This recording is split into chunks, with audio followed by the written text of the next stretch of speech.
Arsenal Football Club have had some truly atrocious, diabolical, catastrophic footballers. So to name the top 5 worst Arsenal players of all time is a near impossible task. However, I have somehow managed to narrow it down to the 5 players who stand out against the rest, who are truly so egregious on the eye and abominable to the brain that they each tarnish the name of my beloved football club forevermore. But before we get into the top 5, I want to offer some honourable, or should I say dishonourable mentions. I simply cannot do this video without mentioning David Luiz. This bozo was so terrible that the very thought of him still gives me goosebumps. Genuinely, I've never seen a footballer look so lost on the football pitch. This guy joined us with over 10 years of experience, but has the worst defensive awareness I've ever seen. It took just 2 games for him to completely capitulate, pulling Salah's shirt in the box to give away a penalty, and then literally running past him to give him a free run at goal. What on earth is this? A few games later, he gave away this penalty against Watford, causing us to draw the game, before also taking out Abraham in the box against his former club to get a red card and a penalty. But this was all nothing compared to his performance against Manchester City, which may well be the worst performance in Premier League history. After Pablo Mari got injured, David Luiz had to come on just 20 minutes into the game, and with his first touch, he dropped the shoulder to send absolutely nobody. He then completely missed the flight to the ball and assisted Sterling to make it 1-0. But in the second half, it got even worse, as he misjudged the ball again and let Marius run past him, and took him down in the box for yet another penalty and a red card to round off the biggest bozo performance of all time. He would go on to give away his 5th penalty of the season against Watford, breaking the record for the most penalties given away by one player in a single season. However, he doesn't make the top 5 because he was astronomical in the FA Cup that season, helping us beat Man City and Chelsea at Wembley, and he was also pretty good in his second season, other than giving away another penalty and getting another red card away at Wolves. The second honourable mention goes to Aubameyang, after signing the contract. Not normal Aubameyang, he was great. In the 2 seasons leading up to this, no player scored more Premier League goals than Pierre-Emerick Aubameyang, and he carried us to winning the FA Cup. However, there was one problem. His contract was expiring. Every single Arsenal fan was on their knees begging him to sign a new deal, and there was so much hype for it that the club did a whole live stream for him signing the contract. But after this, Pierre-Emerick Aubameyang was never the same again. It was like the contract signed away all his footballing abilities, man. It was crazy. It took him 6 games to finally score his first goal after the new contract, a penalty against Manchester United, and he wouldn't score again until December. And even then, it wasn't a goal for us, it was an own goal for Burnley, meaning that in the first 11 games after the contract, he scored the same amount of goals for us and against us. He then managed to turn up late for the North London derby and got bullied out of the game against Liverpool by a centre-back partnership of Ozan Kabak and Nat Phillips. In the new season, we hoped he could kick on, and he actually started well with some important goals. But then he somehow managed to become even worse than before, costing us 3 goals in 1 game against Watford. Offside for this goal by Saka before missing a penalty, and then causing this Erdegaard goal to be offside as well, and followed this up with nefarious misses against Newcastle and Manchester United. His final touch for the club was a scandalous miss against Everton before he was exiled by the club for being late yet again. And the final honourable mention goes to Lack of Threat, Le Cardi B, Lacko Booty, Twerkazette, Le Cardiac Arrest. This guy had bozo written all over him. I've seen guys call him the French Darren Ben, as if that's not a compliment. The amount of sleepless nights this guy gave me was crazy. When we signed him, we were gassed, because we finally had a striker who was going to take us back to the top level, and he was genuinely a very good player in his first couple seasons. In his second season, he was our player of the season, and his partnership with Aubameyang was scary. In the Europa League, he was clutch as well, taking us to the final. But this miss against Tottenham will always stick out to me. He nearly sent Wenger to an early grave. However, he made up for it, scoring so many great goals against them across his Arsenal career, and gave me some of my favourite moments as an Arsenal fan. But after his injury in 2019, he came back as a donkey. Guys will say his hold-up play was homosexual, but I prefer the term expressive. The way he had used the circumference of his voluptuous arse to shield the ball was nothing short of sensational. I think he was suffering from some sort of cholesterol damage, unfortunately. Was that surely the only reason as to why he was never able to complete a 90-minute game? And I'll never forget when they made him look like a ballsack away at Newcastle. This miss against Slavia Prague is in my all-time and top 5 bozo moments. I'll never be able to explain how he missed this. He really tried to do the Suarez unnecessary finish and failed miserably. After Aubameyang was exiled, he became our only striker, and that's when it got really tragic, getting just 4 goals all season, and 2 of them were penalties. I would say that's shameful for an Arsenal number 9, but Gabriel Jesus has done that 2 seasons in a row now, so maybe it's just normal. But this was one of the worst striker seasons I think I will ever see, and it cost us top 4. Tottenham had Kane and Son, whilst we had Cardi B up top. However, it wasn't his fault we didn't sign a striker when he was clearly past it, and I still love him despite all the nightmares he's given me. I'm talking wop,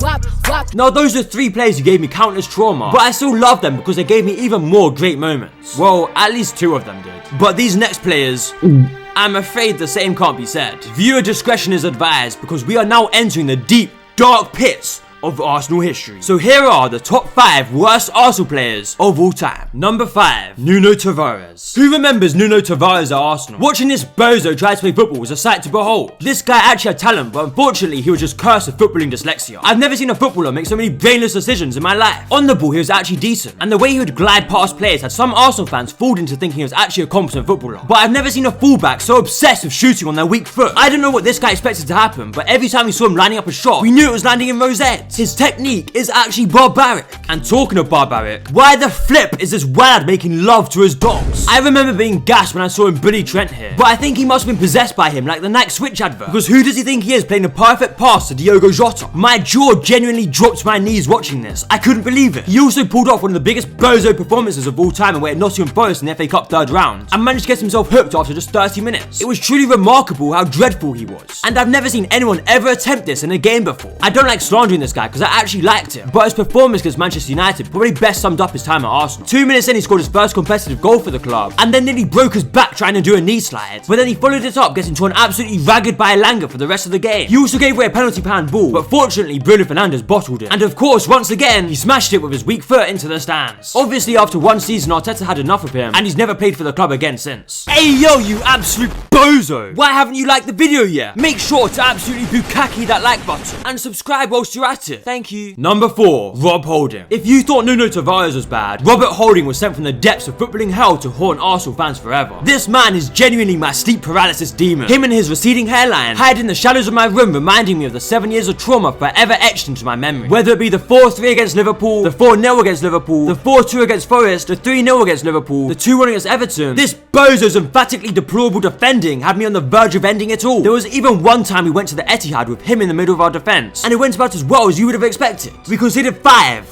flipping goals! This man earned a salary to be as useful as Mo Salah in a major final. How brain dead do you have to be to try and keep out a goal with your hand? Did he think we wouldn't notice or something? You're just gonna get a red card, bozo. And this confrontation was just like something out of a video game. Pure NPC defending. I beg of you, Omo, please just put in a flipping tackle. And then we went on to concede from it. But who can forget when he went head to head with Adama Traore? He's built like a brick. Shit sounds how he goes down. Holding. In May 2022, we went away to our biggest rivals Tottenham in a head to head for a Champions League place. This was our biggest game in years. A chance to get back into the top 4. All we had to do was not lose and we would be back in the big time. But Rob Holding had other ideas. This bozo spent the entire first half smashing into Son's shins, picking up a yellow card, before deciding to whack his forearm into his face, meaning this absolute wallad got sent off in the first half, as we went on to lose 3-0 and suffer yet another season without Champions League football. However, in the following season he went one better, by costing us a Premier League title. With 11 games to go, we were 5 points clear at the top of the table, but William Saliba's injury meant Holding had to come in for it, and with this man in the team, we went on to bottle 2-0 leads against Liverpool and West Ham, draw 3-3 at home with bottom place Southampton, and then went away to our title challengers Man City in a game we could not lose. And in this game, Haaland bullied Rob Holding like something I've never seen before. This twink suffered all kinds of non-consensual atrocities in this game. It was wild. This was the humbling of humblings, bro. We had Rob Holding face to face with the treble winners. I thought it couldn't get any worse when we went 3-0 down, but then we came forward and got a consolation goal. And I promise you, I would have rather seen us lose 7-0 than this bozo be the guy who scores for us. It was like rubbing salt into circumcision wounds, man. It was peak. And then he had the audacity to wink. He winked at the camera at 3-1 down to our title rivals. And he was wearing the captain's armband. I want to cry tears of blood. This was the lowest of the flipping low. We went from conceding 0.9 goals a game with Saliba starting to 2.1 goals a game with Rob Holding. It's honestly bewildering that a player can be that bad. We were playing beautiful, orgasmic, phantasmagorical football, and he ruined it. It was all his fault. If not for this, we would have won the Premier League title. But instead, I have to suffer again and again and again the trauma of that treacherous season. After this season, he joined Crystal Palace, where he played a total of 1 game in all competitions across 18 months for them, and he wasn't even injured. A guy who wasn't good enough for Crystal flipping Palace was our starting centre-back in a title run. What the flip, dude? Number 3, Shkodran Mustafi. Just the very name Shkodran Mustafi sends shivers down my spine. This man was the devil himself incarnate as a football player. I want us to just sit back and deep the facts. We paid £35 million for the worst defender I've seen in my entire flipping life. I don't know where to start with this bozo. He used to make me dizzy watching him try to defend. He must have ADHD or something, because how do you lose concentration so flipping easily? Whenever a cross came into the front post, it was always there to make sure it ended in a goal for the opposition. I've never seen a player so reliable at being a literal donkey. He had the passing range of someone on the spectrum, and occasionally it would look like he was genuinely scared of the ball. I've never seen a footballer spend so much time on the floor. Watching this bozo play was like watching a slip and slide YouTube challenge, because he would literally fall over for no conceivable reason whatsoever. Like I'm talking all the flipping time, man. What's wrong with your limbs, bro? Every time a cross came into the box, it would go past him. He had no leadership skills whatsoever. I think he had the brain capacity capacity of an actual discombobulated child. I don't even think he can read, if I'm honest. Sometimes I think he was just making us lose on purpose. Like in the League Cup final, when he literally just stood still and let Aguero score. This man had no accountability. He would just complain to someone else after every mistake he made. And I genuinely believe it was easier to run past him than a literal mannequin. He wasn't just bad, he was an abominable mess of a footballer. I once heard that every person has 7 lights of wisdom, but for this bozo, clearly 6 are out and the 7th one is flickering. There's no explanation for some of the calamities this man performs, other than him being riddled with an abundance of CTE. I could be here all flipping day showing you clips of this Olido being a spasmoid. This game against Crystal Palace was the absolute worst. First he left Benteke completely open to score a header, then he left his man again for a corner, before, bro, I don't even have the flipping words for this. What are you doing, you undiscovered parasitic donkey? And then the audacity to blame the goalkeeper as well. I'm done with this, man. If I speak any more on Mustafi, I'm gonna have a brain aneurysm. So let's just end this segment here whilst we can. Number 2, Willian. When we signed Willian from Chelsea, everyone was mocking us for signing another old Chelsea player. But on his debut against Fulham, he looked to prove everyone wrong. He got 2 assists in this game, but the streets will remember 3 assists. Because realistically, who's gonna pretend this disguised pass to Lacazette wasn't on purpose? And the hype after this game was insane. We thought we'd rob Chelsea of a superstar. But newsflash, buddy, we had been hoodwinked, bamboozled, led astray, run amok, and flat out deceived by this Brazilian bozo. We all should have known this game wasn't real when we saw Robert Holding doing keepy-up dribbles in the middle of the pitch,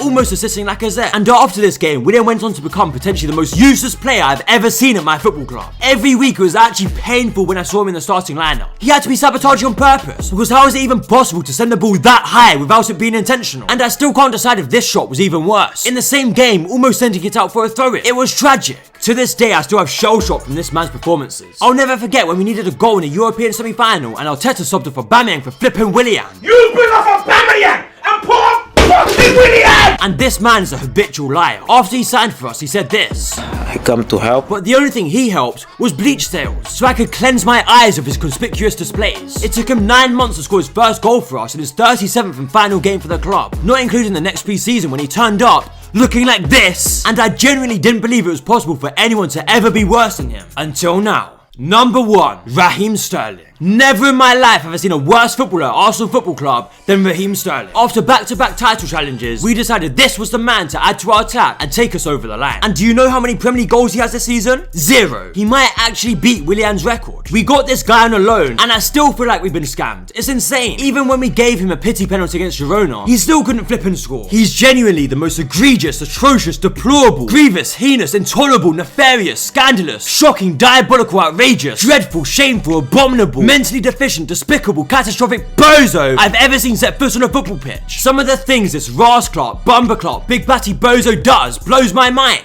Honestly, with that big back, I reckon he wouldn't look out of place in the Women's League. And it says everything that Arteta would rather use Kieran Tierney, a washed left back, on the wing over Sterling. The fact we even signed him is just bizarre, man. We're such an unserious institution. He had been expired for about 3 years already. And fess up, which one of you bozos actually thought he'd be a good signing? Having Sterling in the starting 11 is like bringing a cow to war. He's so pointless. What do we have him here for? His performance against Leicester was the final straw for me. He was a whirlwind of trouble in this game. For his own flipping team. This bozo was dribbling like he has asthma, man. How do you even manage to tackle yourself in the box? Honestly, I'm just tired, man. His performances had me on my knees for Havertz and Martinelli to come back. And you guys already know how I feel about them. I'm not even sure what else there is to say other than he's just bad. And I think the worst thing is he had such a great career, but then came to Arsenal and he's been dreadful. Most of the other guys were just terrible players. But Sterling, he's supposed to be good. And I promise you, if we ever sign anyone from Chelsea ever again, I'm gonna go ballistic.